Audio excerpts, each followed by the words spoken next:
Sunday, we're doing kayakers for her birthday. Just slide over this window and everybody there.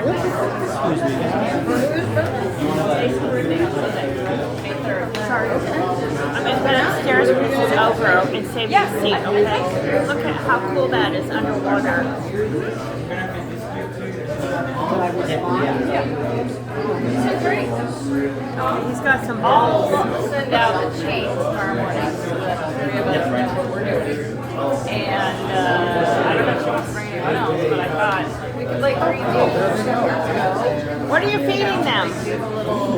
Yeah, tell us what that is. We're gonna feed brine shrimp, brine Shrimp? shrimp to the anemones. And then, Oh, wow. And we're also gonna feed squid, market squid to swell sharks. To the sharks. What about the stingrays? They're also gonna get squid. Okay. Hello, everybody. I want to say thank you guys for coming to Science After Dark. We really appreciate it. This is our second most kind of sold out one that we've had this time. Your support goes a real long way. And today we're going to be feeding our swell sharks. So our swell sharks in here, we've got 6 of them. We've also got 2 rays. Our swell sharks that will be getting fed, they'll be getting fed squid. So this is the market squid that we get out here. This squid actually was dissected on Monday by an elementary school. So they dissect all the squid. They make my job easy. I don't have to gut any of the squid. They do it all for me. And then I feed out the squid. And then your entry fee or buying a ticket pays for those students to get here. Your support goes a real long way. And then these swell sharks get their name. We'll show you guys a little graphic that we have over here. Is they swell about twice their size. If you want to show it off, you'll see. So right here. So this happen when they are in danger or when they feel insecure. So they swell up water. Also, say your name. Oh yeah, I'm gonna say my name. I'm a Justin, and I'm a volunteer here. Alright. So they swell up when they're in danger or they feel insecure. They swell up water and double their size. Yeah, and so the way we're going to be feeding them today is a mixture of hand-fed, and then we put the squid into balls.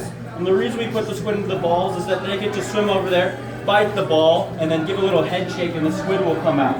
So I set the balls up. like a game? It is like a game, yeah. Sometimes they'll pick it up and just move it across the tank.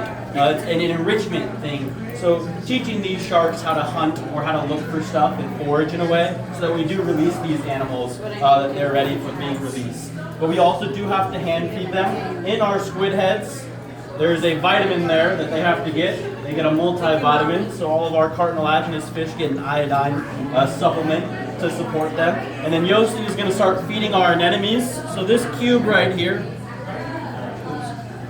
is made in-house. This is a bunch of brine shrimp, or also known as sea monkeys, that we made in-house. And then we take the cube, and Yosin will show you, he'll put one in there. And the anemone is just going to grab onto that cube, and put it in the tentacles. And what it's doing is grabbing it and then moving it to the center of its mouth. And we're going to feed the 4 big anemones those pieces, and then some squid as well. And then as we're feeding them, the swell sharks will start to get active. They usually don't get active when I say that, which kind of ruins the purpose. But they'll start swimming around once we put some squid in the water. And the reason for that is they've got a real strong sense of smell. So they can smell the squid in the water. You'll notice that some of our animals in this tank will get active. So we do have a swell shark in there. That is Jelly. She is the mother. So if you look behind me, all these mermaid purses that are being laid, swell sharks lay eggs, are hers. And she's been having about 4 eggs a month. Her boyfriend, Peanut Butter, was released in August, and they made it about a year ago. She can hold the sperm in her system for about a year or even longer, so she can just keep making fertilized eggs. You may be wondering what we do with all these eggs. We send them out to other aquariums, or we get to go swim out into Avila and tie them off into the coat, which is a very fun part about my job. I get paid to go on a boat and swim and tie all these pieces of kelp off. So Yoslin will start feeding our rays, and then I will start dropping in these balls for squid. They also get the pill or the supplements.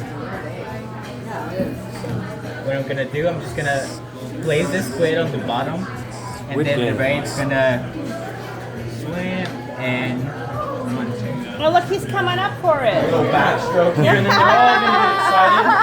They're all starting to wake up from their slumber. Hi, I know. Count your fingers. Where's my food? Where's my food?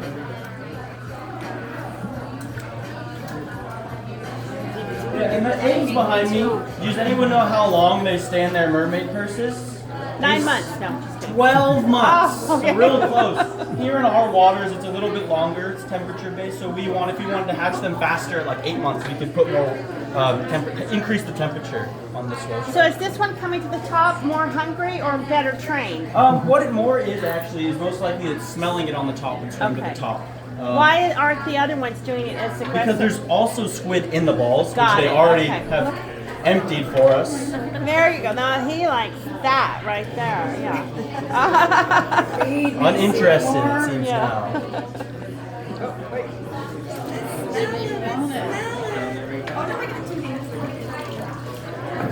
Put another ball in here. My favorite is sometimes they'll actually like pick the ball up like a dog and swim around and get the ball in their mouth. Yeah. There's also some places and sometimes we try to do hula hoops and they'll swim through the hula Are you hoops. kidding me? Yeah. And then you'll notice these two big things right here. I'll pick one up for us. This is a Wow. sea cucumber right Wow. here. And this sea cucumber does my job for me. He eats all the poop of the swall shark, so I don't have to clean it as much. We've got two of them in there, and they can kind of contort and stretch to random sizes in here, and they kind of feel like nothing. And they also, as soon as I put them back into the water, they'll kind of get a little more spikes on them. So they aren't spiky, but in the wild they look spiky to scare predators off in a way. So stupid question, how do they get it out of the ball? Do they have like a long tongue or? No, what they do is they just shake it with their head and then the squid comes out. It's more of like a squeezer toy where they squeeze it and there's like a reaction and then they have to look for it after that. Also the rays go after the balls. You can see this ray is actually going after it. He's swimming on top of it and what he'll do is he'll push it around and he'll suck with his mouth and pull the squid in. Yeah, it's a pretty fun process to watch. And then yeah, you can see his little mouth and he's eating a piece right now and just swallowing it. That's too big.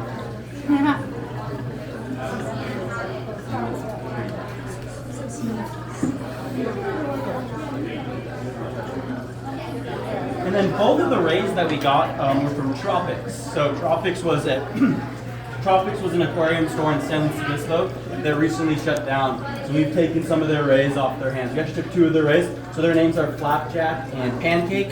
But our volunteers have different names for animals every day. Sometimes they change from, I think someone called it French Toast and Pancake.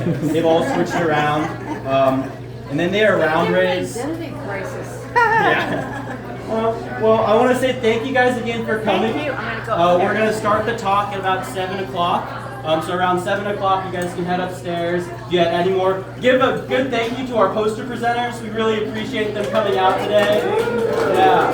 Thank you to you. Thank you. And thank you guys again. If you have any questions, just let us know. We can help you out today. But the talk starts at 7 and we'll meet you up there. Thank you. Thank you.